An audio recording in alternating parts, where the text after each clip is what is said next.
All right. So hello. I believe we're live now. My name is Colin Wallis. I'm the CEO of the Austin Parks Foundation.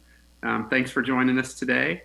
Uh, we're here to talk, I believe the session's called 6 Feet Apart, but I think we've all learned in the last couple months a lot of things, but certainly the importance of parks in all of our lives. And so we're here today, and I'm honored to be joined by Rodney Franklin from Texas Parks and Wildlife and Kimberly McNeely from the City of Austin Parks and Recreation Department to talk about kind of the state of parks, how we can continue to use them safely so that they remain open for everyone, because I think we'd all agree that, like I said, parks are more important now than ever before. So my guests today are the wealth of experience between them is pretty impressive. I was doing some math, and it's a lot of years in the Parks and Rec space. So I will first let Kimberly McNeely, the director of the City of Austin Parks and Recreation Department,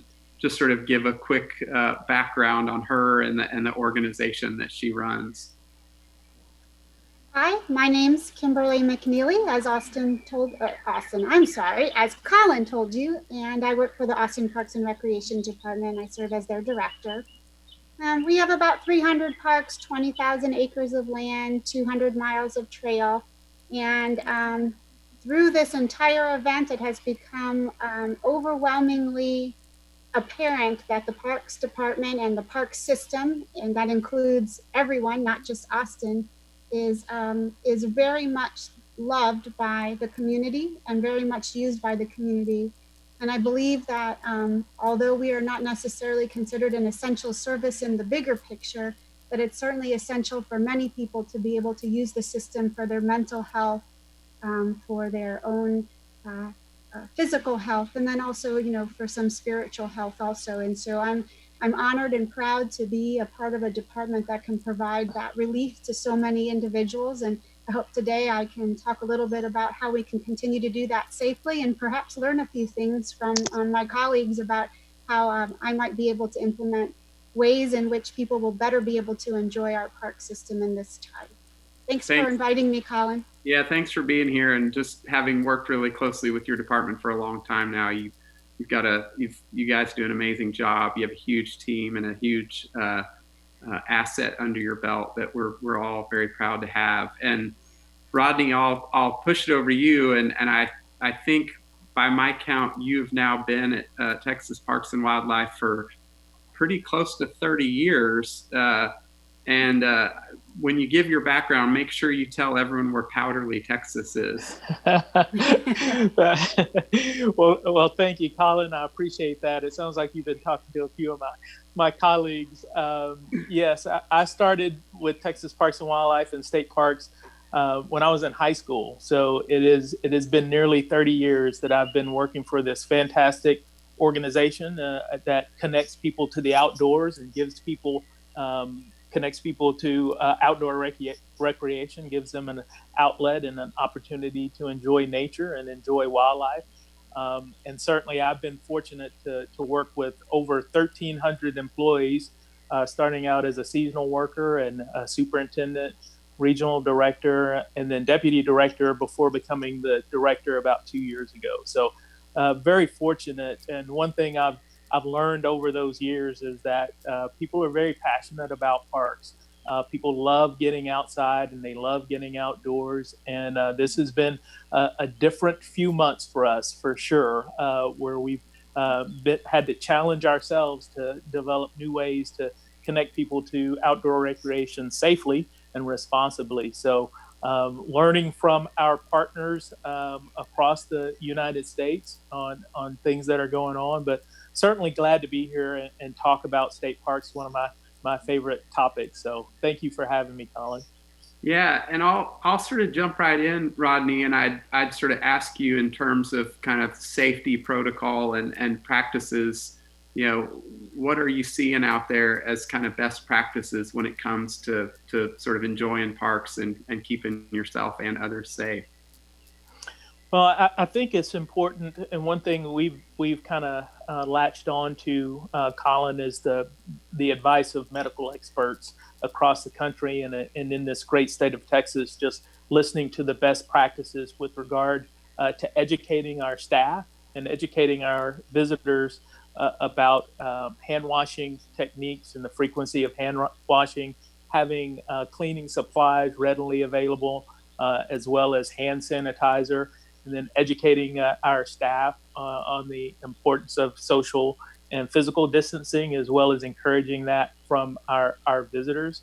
And so those techniques have served us well. We've been able to, in the month of March, we had over 850,000 visitors to state parks. And so having those visitors in state parks during the pandemic was a challenge for us, but we kept to those techniques.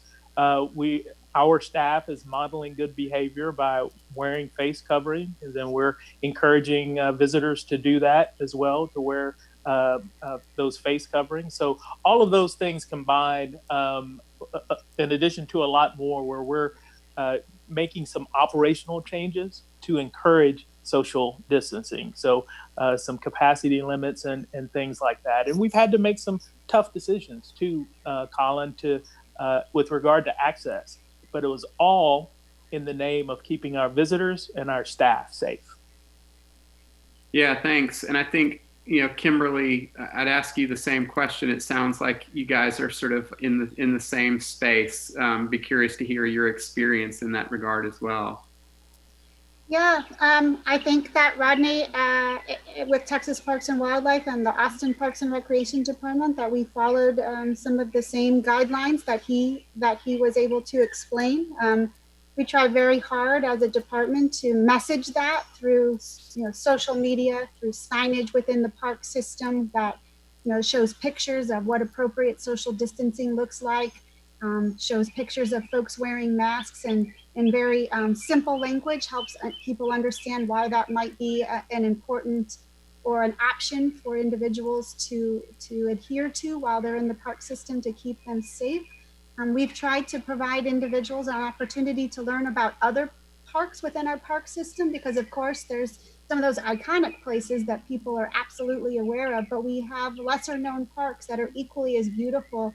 That's now is a great time to explore those spaces and get to know a new park, and maybe it becomes your new favorite, and it allows people to have an opportunity to not only learn something new, but then also maintain that social distancing and have a park experience that's both healthy and productive for them.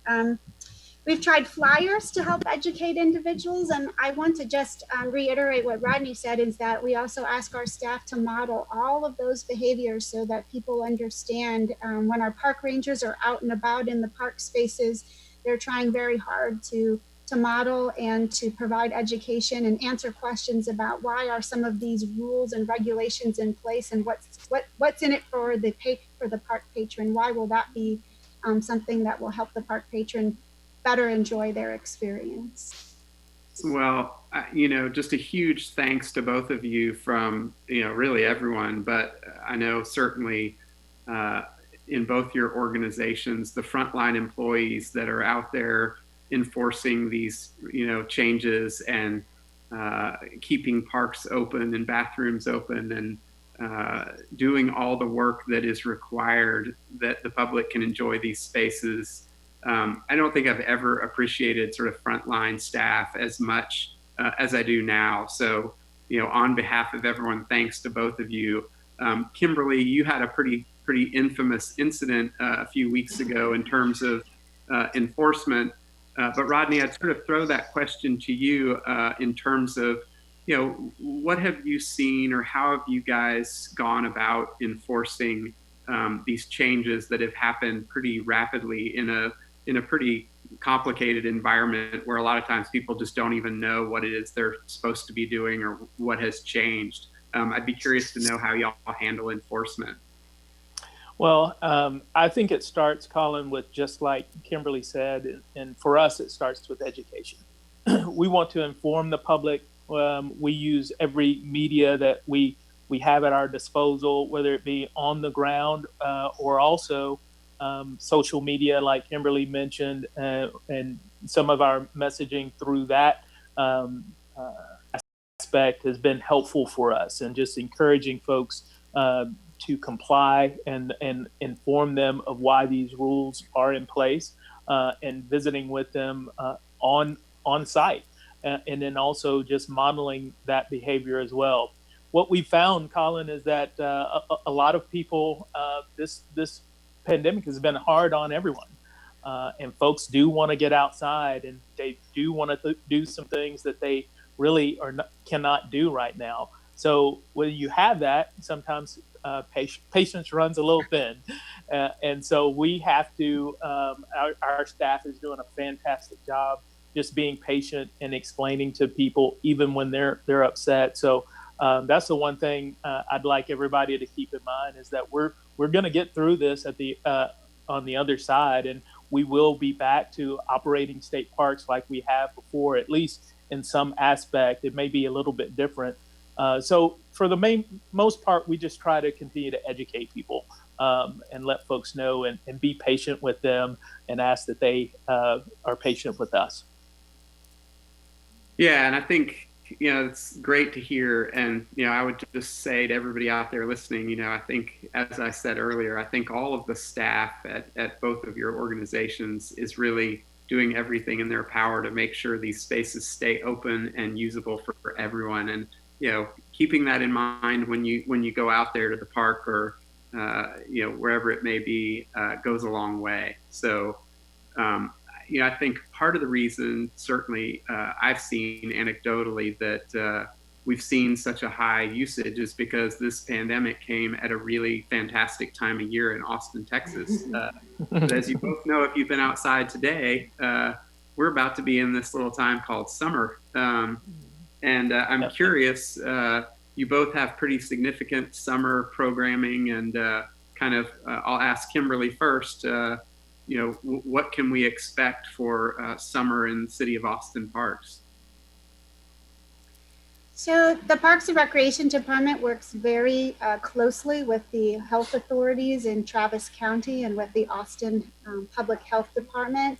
And we are eagerly awaiting information about the local characteristics of the virus and how the virus is maybe being stable, or how it's reacting to the recent reopening of Texas. And based upon the data that our Austin Public Health and Health authorities are able to provide us, it is the Parks and Recreation Department's intention to incrementally and carefully begin to reestablish our operations, just like Rodney said, to get back to normal. But we'll be asking for patience among all of our patrons, to know that, because it will be incremental and careful, that it won't be exactly the way that we won't be resuming everything exactly the way it was, or that you might remember for the summer. But certainly we want to work our way back to everybody getting an opportunity to enjoy the park system. And so we might be looking at things like we've already experienced capacities. And so we might be looking at, our facilities and some of our parks that are heavily used, maintaining certain capacity levels that don't exceed 50% or some percentage, to make sure that we're able to carefully maintain social distancing and provide for the appropriate cleaning and sanitization of that particular facility. We might be looking at modified operations in a way that you're used to being able to, by way of example, go on lots of field trips when you come to summer camp. But, if the CDC and the American Camping Association tells us that that's probably not the best option right now, well, then we're going to have to modify those kinds of activities. Or perhaps we're going to be providing things virtually. So we might still be able to go on a caving trip, but it will be through a virtual experience. So we'll want to be creative in how we offer our programming and how we reestablish the opportunities. But I do want to let people know that it is our goal to get back to quote unquote normal, but it will be in incremental steps, and it will be in a way that we believe that we can provide that particular activity as safely and as healthy as possible. Well, thank you. I know the governor has a press conference scheduled in a few minutes, and I'm guessing that both of your organizations will probably take a lot from what he says. Rodney, I'd just ask you to sort of pile on to what Kimberly said in terms of state parks, what you guys are seeing for the upcoming summer. Yes, Colin, I appreciate that. And first of all, Kimberly said that so well, because I think one of the most important things to remember is that we're relying on some experts to help guide our behavior. So we're going to rely on those medical and health and safety officials for those guidelines and recommendations. We're going to rely on subject matter experts. We're going to rely on our partners like Kimberly to help guide us in those activities. And so that's why it's hard to definitively say today what will or won't occur, because so much of that will be driven by the data, and so much of it will be driven by the experts and the folks we rely on to make sound, safe, responsible decisions as to what we will have at our parks and what we will not. Because again, at the end of the day, it's about safety of our visitors and our staff. So we made the decision quite some time ago to stop our interpretive programs because it's hard to ensure social distancing, and it's hard to have those smaller crowds. But that just meant we changed the way we deliver those programs. Just like Kimberly said, we're doing a lot of distance learning. We're doing a lot of virtual tours. We're doing a lot of camp-in programs where we engage with the public virtually and provide them that experience. We are able to bring a park to them at home rather than them going out to a park. So those are the types of things that we're kind of altering to still provide that service. But as the summer goes on, our hope is to incrementally and gradually, just like Kim said, reintroduce certain aspects depending on the progression of the pandemic or the virus and what our colleagues and us experts in state health services dictate. Well, again, I want to say a huge thanks to both of you. I think it goes without saying that this is maybe the most fluid situation I've ever seen in my life. And it's life or death, and you guys are dealing with this in real time and trying to make really difficult decisions that are literally life and death. And so I appreciate that both of you are looking at this from such a pragmatic perspective and contemplating science and medical directive and public safety as the number one priority, because it's really important. And as we said from the outset, people getting out into parks, be it state parks or local parks, is only going to continue to be super important. So I'm curious, Kimberly, we obviously work really closely with you guys. We're on the eve of the budget cycle beginning for the city, and we're in a time when y'all are having to innovate, both of you, significantly, which generally isn't a cheaper way of doing business. And I can only guess, based on what's going on in the world right now, that the budgets are going to continue to get tighter and tighter. And so curious what you guys are seeing and what you're thinking as the budget process unfolds for this next fiscal year. Yeah, so the Austin Parks and Recreation Department has been, as Colin has said, we work very closely with the Austin Parks Foundation, but we also have a number of other partners. And so one of the things that the Parks and Recreation Department for Austin has been exploring is the opportunity to partner more with other agencies, nonprofit agencies, and then also other government agencies to more efficiently and effectively provide the services that people so much love. And so is there a way for us to work with conservancies? Is there a way for us to work with our partners in Travis County Parks or in Texas Parks and Wildlife to be able to offer opportunities so that the services and the opportunities within the park system are still provided, but maybe they're provided in a more efficient and effective way? And so the budget is heavy. It is weighing, I'm not going to lie, it's weighing a little bit heavy on our mind because we want to, as you can imagine, the entire team that I work with is very proud of what it is that we're able to give back to the community of Austin and to our visitors and to the surrounding area. And in no way do we ever want to diminish that quality or that level of service. But we think that maybe partnerships and other exploring maybe creative ways in which those things are offered will become a way of the future, so that the services and the quality isn't diminished, but it's just provided in partnership with other individuals, and it's provided in a way that is seamless. The public may not even know that until we start to announce that, hey, look at this great partner in the Austin Parks Foundation, or look at this great partner in the Texas Parks and Wildlife, who in collaboration with the city of Austin is now bringing this really great experience to you. So we'll be looking there, and we'll also be looking for efficiencies within our system. You know, perhaps we're doing things that are not as efficient as they could be, and if there's ways for us to just incrementally make small changes to our operations, which then saves us a certain amount of money, then we can reallocate that to other things and continue to be a healthy and solid organization. Well, as you know, we'll be right there with you guys, making sure we do everything we can to protect our parks budgets. Rodney, if memory serves me correctly, the legislature is going to be back in session soon. So what are you guys seeing? What are you thinking about in terms of budgets for the Texas Parks and Wildlife Department?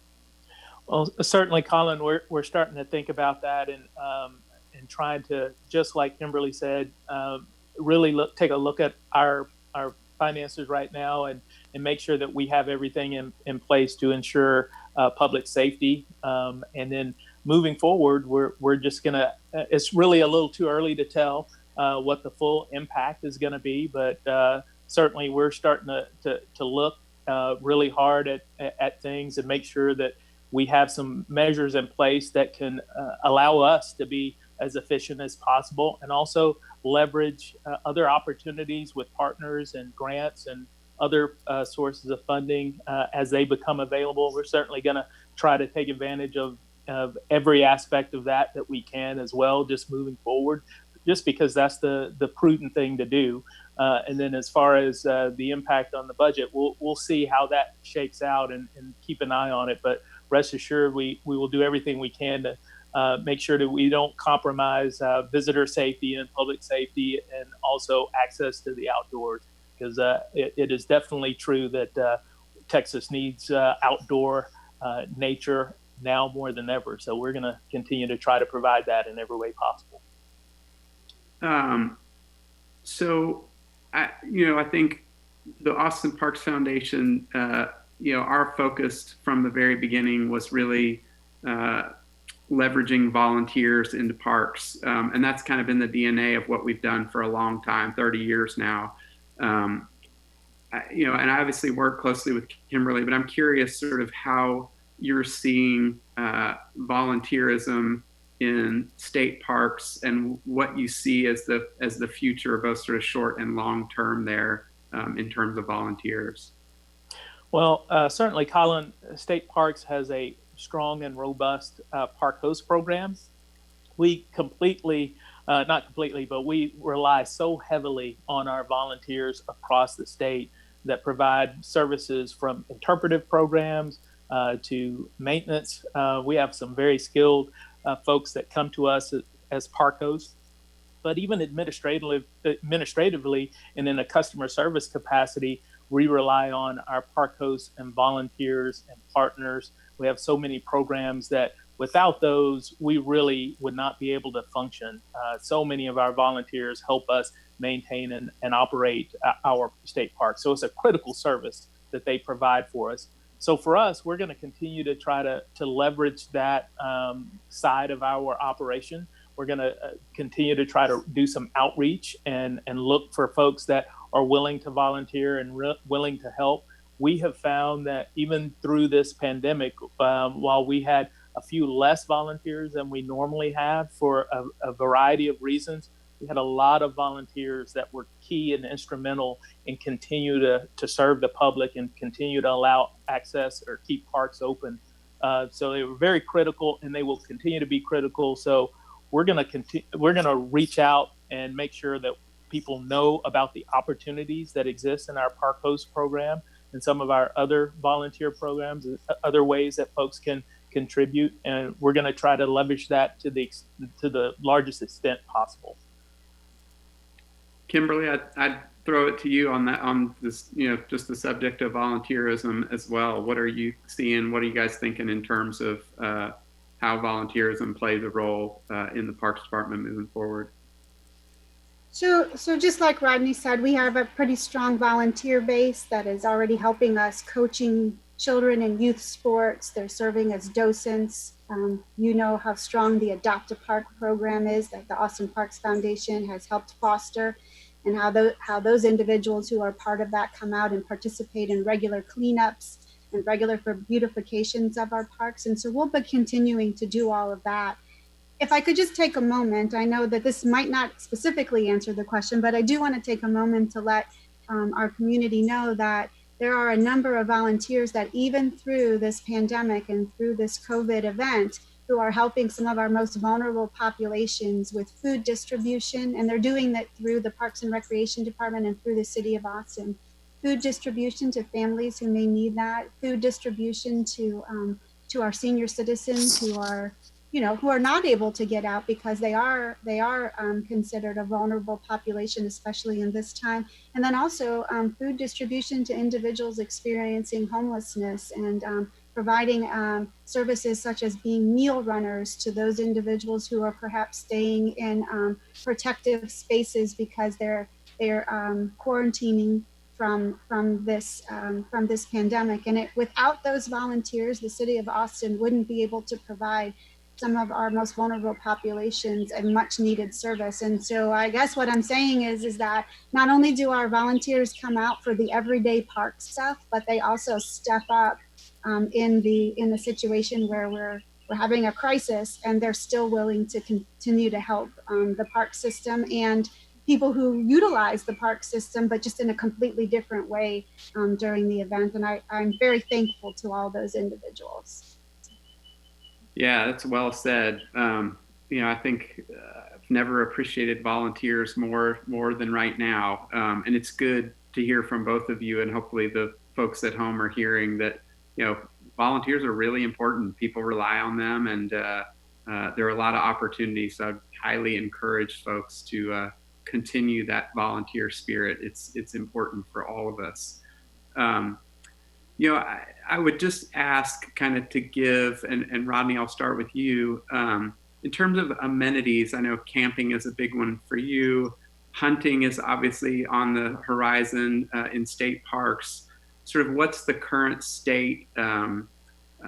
What does that look like for y'all right now in terms of things that are open, things that are closed, how you're sort of managing closed and open amenities? I appreciate that question, Colin. This is an important one because the steps we've taken are really in concert with, like I said, the recommendations of the experts. But a lot of our group facilities and group activities are not available right now, and we don't have a timeline for those. And a lot of our visitor centers are closed. But and I'll talk a little bit about the strategy to introduce some of these a little bit later. But our visitor centers are closed. Depending on a park, some of the amenities may change just a little bit because of how the park is laid out or how it's set up. Some of our fishing piers are bigger than others, so some may be open and others may be closed because you can't achieve that space or distance. Right now, we just opened today to existing overnight reservations just to maintain that 50% capacity, and we hope very soon to introduce new overnight reservations to that opportunity for folks. And so we'll be announcing when we're able to plan for that and effectively do that. But sometime soon, that'll be the next step is new reservations for overnight. The other thing I'll say is we don't cancel things until we know for sure that it's going to be unsafe to do so. So you mentioned our hunting activity. hunting is a big part of some of the outdoor recreation we provide in state parks. So we are want to do everything we can to maintain that if we can effectively do it. So as things progress, right now our hunts are still available and still will happen depending on what happens with the COVID-19. So things like that are still available, but you can still day use, you can hike and bike, you can still fish, you can still swim, you can still hang out with family, as long as they're part of your same household and you're socially distanced from other members of other households, then you can still do all those things. And our staff is working hard to make sure we provide those amenities. So as we progress, we have come up with developing a roadmap to introducing some of the things like opening our visitor centers, opening our nature centers, when we will have programming again for our interpretive services. So we're thinking through all of those now so that we can slowly transition into offering more and more amenities as the situation gets better. Kimberly, care to add anything to that? It's hard because Rodney really covered all of that. He covered most of it. I think we're following the very exact same pattern that he is following, where we have an incremental plan of how to reestablish our operations, and it's based upon the health and safety, and also it's based upon resources. So one thing that folks might not realize is that a lot of our summer operations in the Austin Parks and Recreation Department are very dependent upon temporary employees. And something that folks might not know is that as part of this entire event, we've had a short hiring freeze, meaning that we didn't want to hire individuals and use up some of the budget until we understood all characteristics of how this event was going to play itself out, both health and safety wise, but also financially. And so as we begin to start to reestablish our operations, that means we're highly reliant upon a number of personnel. And so we can only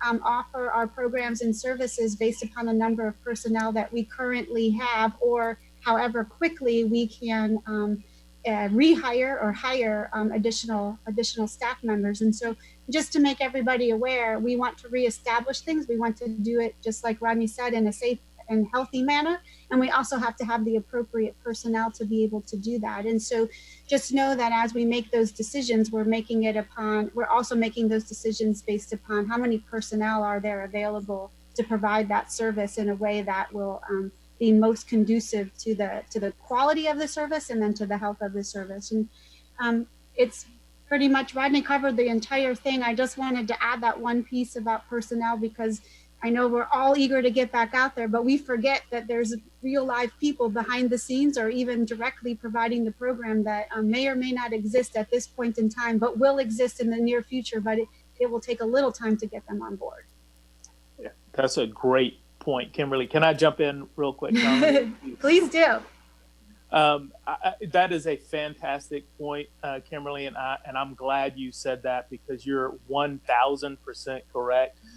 We would love to be able to do everything that we could whenever at the right now, but you're absolutely right. There's a ton of people impacted by this COVID crisis, but our staff is one of those folks that are impacted. So we absolutely have to make sure that our operations fit what our staff has the capacity to safely maintain. So I just wanted to say kudos to you for bringing that up, because it's a very, very important point and absolutely a critical piece to our metric of how we decide when and the timing of how things open up. So thank you for saying that. I just had to give her some kudos, Colin. Sorry.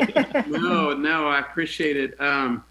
And I think we're sort of getting here to the end, but I wanted to kind of just reiterate to both of you and your substantial teams a huge thanks from all of us that rely on parks for our physical, mental, emotional health. They've been phenomenal. I could rattle off parks for days that my family, I've got 2 small kids, have been in. Getting out of the house has become really important. I never realized I was going to be a teacher while I was working from home and a bad janitor and cafeteria worker as well. But you guys are both doing such a great job, and we're really just thankful to the work that you do. And in closing, I'd love to hear from both of you, Rodney, certainly on state parks, and Kimberly on the city parks. If you'd tell us your favorite one. I'm not falling for that, Colin. I'm not falling for that. No, I guess I'll start, but I tell you, it's been such a joy leading this team of professionals and folks that are dedicated to the mission of connecting people to nature and getting folks outside. I have been just so impressed with every park that I've gone to, and the staff and the work that they put in and the commitment. Especially, it was never more evident than during this time when the world and the state of Texas was in this crisis, and we needed a place to connect the outdoors. I can't tell you how proud I am of the teams out there who, with little disregard for what was going on in their personal lives, to go ahead and come to work and connect people to the outdoors was fantastic to see, and the innovation in which they did those things to make sure people could do it safely.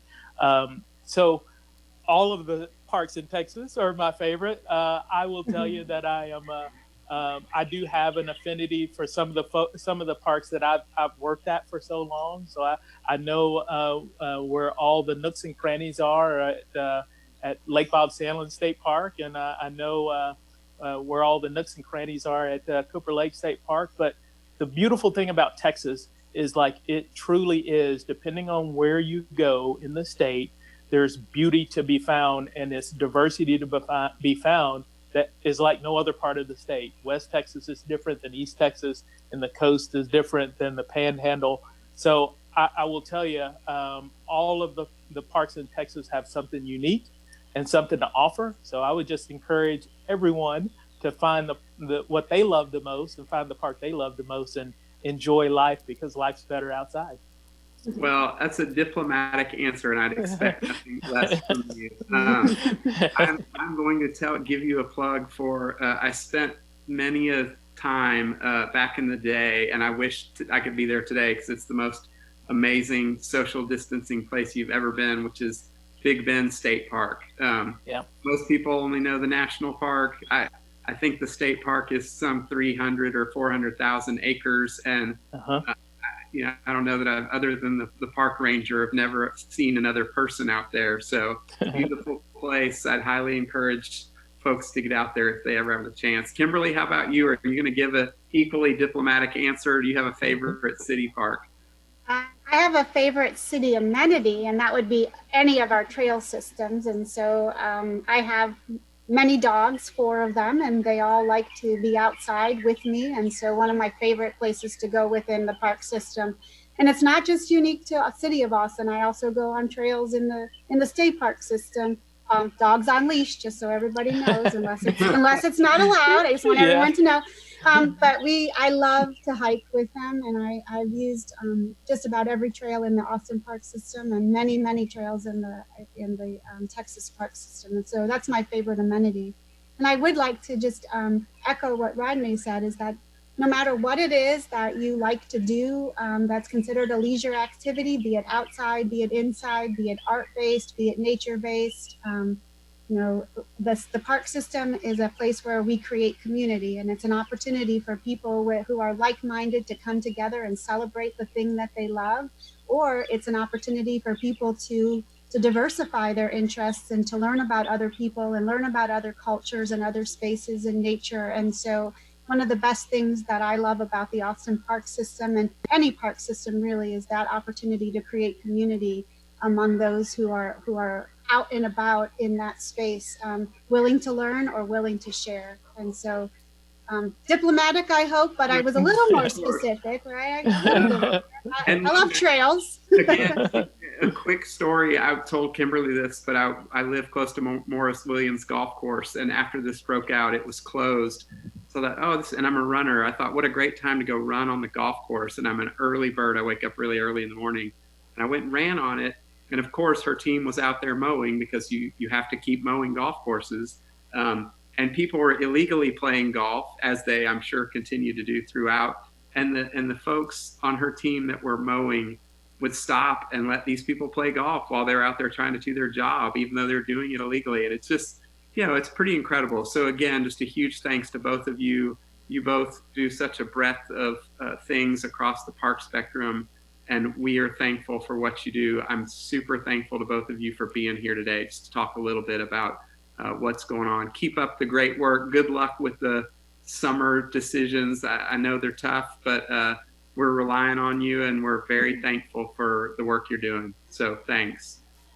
Thank you for having us, Colin. Yeah. Appreciate it. Thank you both. Thank you very much. All right.